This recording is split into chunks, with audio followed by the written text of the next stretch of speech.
یہی حضرت محمد صلی اللہ علیہ وآلہ وسلم ہے۔ آقا دو جہاں صلی اللہ علیہ وآلہ وسلم نے دادا جان کہہ کر حضرت آدم علیہ السلام کی بارگاہ اقدس میں سلام ارشاد فرمائے۔ حضرت آدم علیہ السلام نے سلام کا جواب بھی عرض کیا اور اپنے عظیم فرزند کو دعاؤں سے بھی نوازا۔ اس کے بعد مہمان عرش حضور پر نور صلی اللہ علیہ وآلہ وسلم کو دوسرے آسمان کی طرف اٹھایا گیا۔ پہلے آسمان کی طرح دربان نے دوسرے آسمان کا دروازہ کھولا۔ یہاں حضور صلی اللہ علیہ وآلہ وسلم کی سیدنا عیسیٰ علیہ السلام اور یحییٰ علیہ السلام سے ملاقات ہوئی۔ اس یادگار ملاقات اور آسمان کے ملکوتی مشاہدات کے بعد آپ صلی اللہ علیہ وآلہ وسلم کو تیسرے آسمان کی طرف اٹھایا گیا۔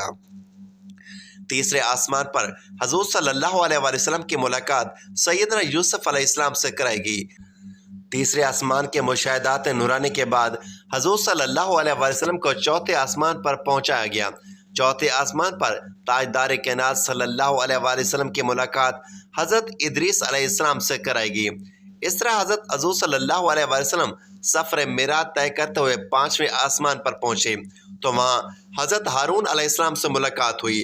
چھٹے آسمان پر حضور صلی اللہ علیہ وآلہ وسلم کی ملاقات سیدنا موسیٰ علیہ السلام سے ہوئی۔ حضرت موسیٰ علیہ السلام کی مقدس آنکھیں اشک بار ہو گئیں۔ حضور صلی اللہ علیہ وآلہ وسلم کی عظمت اور رفعت کو دیکھ کر رشک کے آنسو چھلک پڑے۔ آپ کی زبان اقدس سے بے اختیار نکلا کہ خدائے بزرگ کو برتر کے یہ وہ برگزیدہ رسول ہیں جن کی امت کو میری امت پر شرف عطا کیا گیا۔ میری امت پر جسے بزرگی عطا ہوئی یہ وہی رسول برحق ہیں جن کی امت کو میری امت کے مقابلے میں کثرت کے ساتھ جنت میں داخل کیا گیا۔ مہمان ذی حشر رحمت عالم صلی اللہ علیہ وآلہ وسلم کی ملاقات ساتویں آسمان پر حضرت ابراہیم علیہ السلام سے ہوئی۔ اس کے بعد حضرت محمد صلی اللہ علیہ وآلہ وسلم جو تخلیق میں وہ واحد ہستی ہیں جبرائیل امین علیہ السلام کے ساتھ سدرۃ المنتہا تک سفر کیا۔ اس مقام پر اللہ تعالیٰ نے حضور اکرم کو 5 نمازوں کا تحفہ عنایت فرمایا۔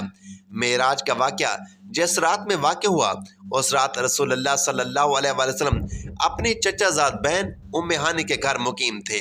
آپ نے یہ بات لوگوں کو بتائی تو سب نے اسے ماننے سے انکار کر دیا اور مشرکین تانا دینے لگے کہ رسول اللہ راتوں رات آسمان پر گئے ہیں۔ سب نے تردید کی اور جب لوگوں نے حضرت ابو بکر صدیق کو اس واقعے کے متعلق آگاہ کیا تو حضرت ابو بکر صدیق نے فرمایا، تصدیق کرتے ہوئے کہا، کیا یہ بات رسول اللہ صلی اللہ علیہ وآلہ وسلم نے بتائی ہے؟ لوگوں نے کہا ہاں بالکل۔ ابو بکر صدیق نے کہا، اگر رسول اکرم صلی اللہ علیہ وآلہ وسلم نے بتائی ہے تو پھر یہ سچ ہے۔ حضرت ابو بکر صدیق کی اس بات نے رسول اکرم صلی اللہ علیہ وآلہ وسلم کو بہت متاثر کیا اور آپ صلی اللہ علیہ وآلہ وسلم نے حضرت ابو بکر صدیق کو اسے صدیق کا لقب دیا۔ مکہ کا ایک شخص شام اور فلسطین زیادہ سفر کیا کرتا تھا۔ وہ آیا اور بولا، اگر آپ واقعی راتوں رات مسجد اقصیٰ اور پھر آسمانوں میں گئے ہیں تو مجھے مسجد اقصیٰ کا پتہ ہے، میں آپ سے چند سوالات پوچھتا ہوں، آپ جواب دیں۔ پھر اس شخص نے رسول اکرم سے مسجد اقصیٰ اور اس کے خد و خال کے متعلق بے شمار سوالات کیے اور رسول اکرم نے سب کے سب ٹھیک ٹھاک جواب دیے۔ اس شخص نے رسول اللہ کے تمام جوابات کو درست قرار دیا۔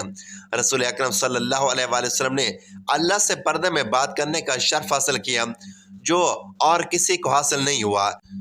کائنات کے اس افضل ترین رات میں اللہ تعالیٰ نے حضرت محمد صلی اللہ علیہ وآلہ وسلم کو 50 نمازیں بطور تحفہ دی جو بعد میں کم کر کے 5 کر دی گئیں۔ رسول اللہ صلی اللہ علیہ وآلہ وسلم نے شب معراج کو اللہ تعالیٰ کا دیدار کیا ہے۔ حضور نبی کریم صلی اللہ علیہ وآلہ وسلم کا دیدار الہی کرنے کا ثبوت قرآن کریم سے ملتا ہے۔ قرآن کریم کی جس آیت سے رسول اللہ صلی اللہ علیہ وآلہ وسلم کے دیدار الہی کا انکار کیا جاتا ہے، لوگوں کی زبردستی ہے کہ یہ حال حضرت عائشہ صدیقہ رضی اللہ تعالیٰ عنہ کی روایت کا ہے۔ دونوں پر مختصر غور کیا جاتا ہے۔ قرآن و سنت سے جو چیز ثابت ہے وہ ہے دیدار خداوندی، اور نفی میں پیش کی جانے والی آیت میں ہے آنکھوں کے ادراک کی نفی، حالانکہ دیکھنے میں اور ادراک میں فرق ہے۔ ارشاد خداوندی ہے، نگاہیں اس کا احاطہ نہیں کر سکتی اور وہ سب نگاہوں کا احاطہ کیے ہوئے ہیں۔ میرا رب بڑا باریک بین اور بڑا باخبر ہے۔ امام رازی رحمۃ اللہ علیہ اس کی تفسیر میں لکھتے ہیں، اس آیت کا مطلب ہے کہ تمام آنکھیں اس کا ادراک نہیں کر سکتی۔ اس کا فائدہ یہ ہے کہ بعض آنکھیں دیکھ سکتی ہیں دیکھے جانے والی چیز کی جب حد اور انتہا ہو اور دیکھنے والی نظر تمام حدود اطراف اور انتہاؤں کو گھیر لے تو گویا اس نظر نے اس چیز کو گھیر لیا، چنانچہ اس کو آنکھوں کا ادراک کہا جاتا ہے۔ ناظرین، بعض آنکھیں دنیا میں بھی اللہ کو دیکھ سکتی ہیں اور یقیناً وہ بعض آنکھیں محمد رسول اللہ صلی اللہ علیہ وآلہ وسلم ہی کی ہیں۔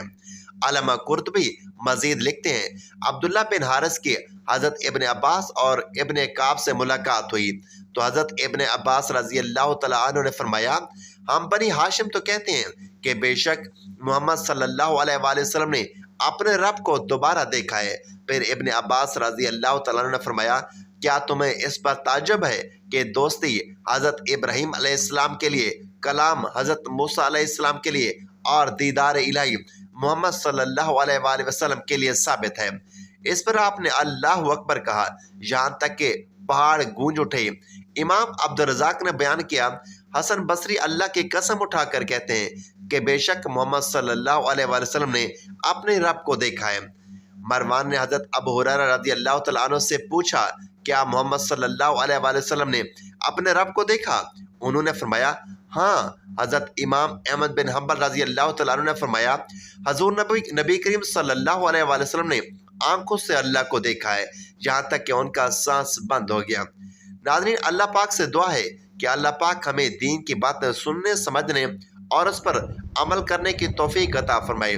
میرا سنانا اور آپ کا سننا اپنی پاک بارگاہ الہی میں قبول و منظور فرمائے اور ہمارا خاتمہ ایمان پر فرمائے، آمین یا رب العالمین۔